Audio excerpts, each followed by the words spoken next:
You know what I did the other day? I used that hammer to pull out a nail, which I guess is no big deal, except I've heard that you shouldn't use a hammer to pull out a nail. You should use one of these things. Why? Well, because you're not going to break them so easy. So that left me with a hammer that didn't function quite as well as I would have liked it to. So I decided to get a new hammer handle, and you know, you can't buy them in the store anymore. Well, I guess that's bad. The other thing is, this hammerhead has sort of an unusual head on it. Square at the bottom and round at the top. So I don't know if a standard hammer handle would do any good anyway. So I grabbed a piece of wood. This is a piece of red oak. It's whatever, 5/4. So it's good and hefty for a handle. And I traced out the hammer handle on it. And of course you got to have room for the wood to go through the head as well. And I thought, well, you know, red oak isn't the best wood for that. Although I have made other handles with red oak. And this is a hammer that I did, and this one actually had a hickory handle in it, but it is so unbalanced. I don't think this is a factory hammer. That hammer, that head of that hammer is super heavy on one side and like super lightweight on the pointy side. And you can kind of see that it's not really flat. This may have been a hand forged hammer, I don't know.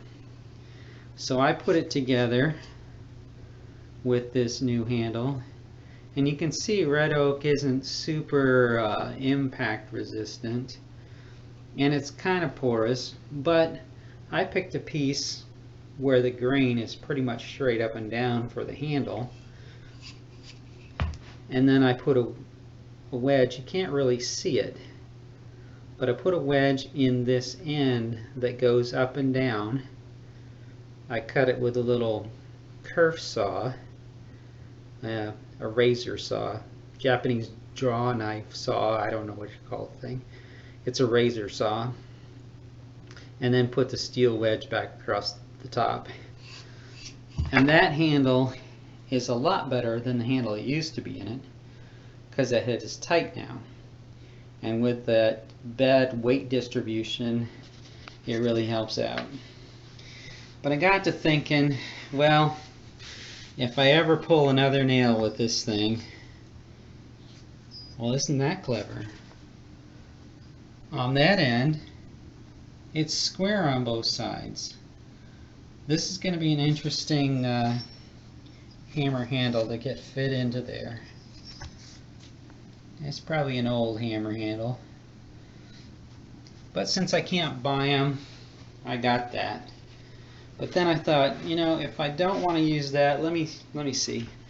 I got some other pieces of wood out that I had laying around, and they're not in so good a light. But let's see this one. This piece right here, certainly big enough to do the job. But that's walnut. It's a little brittle for the effort. And I got this one as well. I think that one might be either cherry or Chinese elm. If it's Chinese elm, that's an excellent choice, because that wood can't be injured. I know this is a piece of Chinese elm. It kind of looks like walnut in its coloration, which makes me think this one is probably cherry for sure. That's what the bark looks like on it. And it's kind of got an elm-like looking leaf. But I think what I'm going to do is make my hammer handle out of this piece of Chinese elm. And this was cut way back in the days of Ike.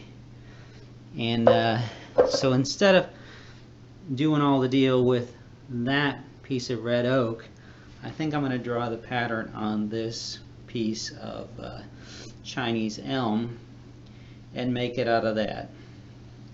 When the handles on my zero-turn mower broke off because I hit a tree that had a branch sticking out, I used Chinese elm to fix it. So I took off the metal parts that broke, replaced it with Chinese elm, and the Chinese elm has held up ever since without any problem, no cracking, no nothing. This stuff is incredibly tough, so rather than doing another red oak handle, I think I'm going to go with this Chinese elm. And then once you get it cut to shape, you know, and make your profile, round it off with a rasp or a sander or a router or whatever, get the contours built for going through that. And that was probably going to be a little interesting since it changes contour in the middle there. Then put your wedge up and down, little wooden wedge, and then across with a steel wedge, and I should be back in business. Thanks for watching. Subscribe and like and all that good stuff. Thanks. Okay, here we have the wood now. You can clearly see this is walnut, this is Chinese elm, and this one is cherry. And I was going to cut the handle out of this one, but you can see that it has rather sizable knots in two rather inopportune places. Now it doesn't show up so bad on this side, but I don't know, that's just not going to work. I do have another piece, that one, which also has a knot. Let's see where that goes on the other side. Well, that's not too bad. Oh, there's another one there, which I guess that one's not too bad either. I may be able to get this handle out of this, and we'll see. We'll trace that out, get it cut out on the bandsaw, and then we'll see how it looks through and through. Alright, now I'm going to cut out the other profile. I've done the side. Now I want to do the top. And you can see that that knot is sort of in the middle of the top, which I don't think will be necessarily so bad, especially if I put that on the bottom. Won't hurt my grip too much. Now I need to get a profile cut in this direction so that I can cut that and save as much grinding as possible. Alright, here's what I got so far. I got a little bit of contouring going on just with the belt saw, belt sander. But one of the most important tools in any toolbox is this, the pencil. Now I'm going to take the pencil and make a center line down this thing, so that gives me a reference line of where I want to grind it down to. And you can see that right there, that knot is on both sides, so I want to be careful how much material I take off here, because if I break through to that, you know, center part of that knot, there's going to be a notch there, there's going to be a hole there, and that's going to be bad. So I may leave that a little fat right through there, but just come on down